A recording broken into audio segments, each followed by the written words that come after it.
সারা জীবন শুনে আইছি শেখ মুজিবুরের ছেলে নাকি মেজর ডালিমের ওয়াইফরে রেপ করছে, এই কারণে শেখ মুজিবুরের বংশ নির্বংশ করে দিছে। তো যদি মেজর ডালিম সাংবাদিক ইলিয়াসের ডাকে যদি বক্তব্য না দিত, তাইলে এই ইতিহাসটা এখনো এই জিনিসটাই বাঙালি জাতি জানতো যে শেখ মুজিবুরের ছেলে মেজর ডালিমের ওয়াইফরে রেপ করছে, ওই কারণে তার 14 গোষ্ঠী ফ্যামিলি সহকারে মেরা লাইছে। যা আল্লাহ করে ভালোর জন্য করে, খারাপের জন্য করে না, ঠিক আছে?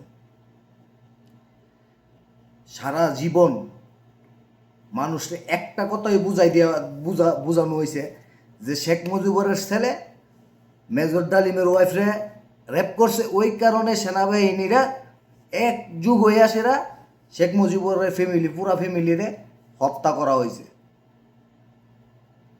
কিন্তু বাস্তব প্রমাণে গিয়ে সেরা মেজর ডালিমের যে বক্তব্য আসছে যে এটার মধ্যে কোনো শেখ পরিবারের কেউ এটার মধ্যে কোনো এসব কিছু কাজের মধ্যে কোনো জড়িত ছিল না, এই কথাটা জিয়াউর রহমান যে সময় প্রেসিডেন্ট হয়েছে ওই সময় থেকে মানুষের মনের ভিতরে এটা ঢুকাই দেওয়া হয়েছে। এটা একমাত্র জিয়াউর রহমান এই কথাগুলো মানুষের মনের ভিতরে ঢুকাই দিছে যে আমলিগরে কীভাবে দুর্বল করতে হইব, কীভাবে আমলিগরে নিচে করতে হইব।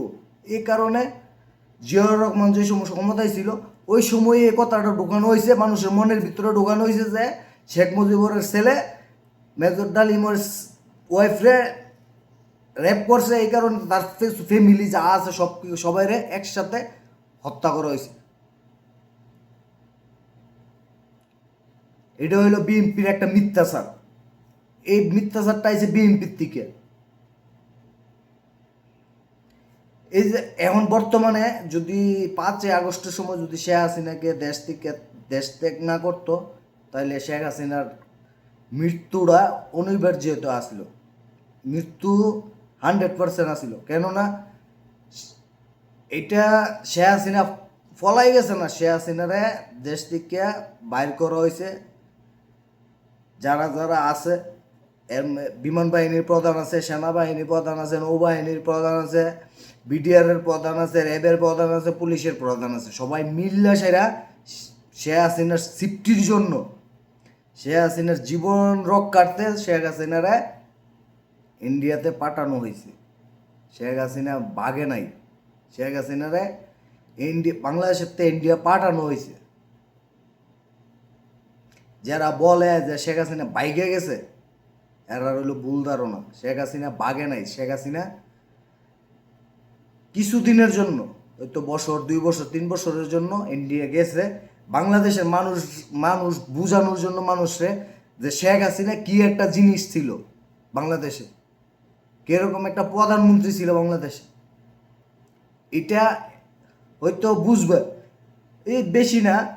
এখন তারেক রহমান আসছে 2 মাস হচ্ছে, 2 মাস আর 6 মাস যাক, 1 বছর যাক, তখন বাংলাদেশের জনগণ বুঝবো যে শেখ হাসিনা দেশের জন্য কি না করছে আর বিএনপি কি করছে। বিএনপি তো দেশের কোনো উন্নত করেই নাই, যতবার আসছে একবারও দেশের উন্নত করে নাই, কোনো কাজই করে নাই দেশের জন্য। শুধু হামবাসুরি মালয়েশিয়া টিয়া লুক ফাড়ায় এসে 10,000 টাকা করে অর্ডার নেওয়া। যে সময় বিএনপি ক্ষমতায় ছিল, এক ছিল 10% কমিশন, প্রত্যেকটা লোকের থেকে মালয়েশিয়া পাঠানোর সময় 10% করে কমিশন নিত। 10,000 টাকা না দিলে সে বিদেশ যাইতে পারবে না, মালয়েশিয়া ঢুকতে পারবে না। এটা ছিল তারেক রহমানের একটা কমিশন।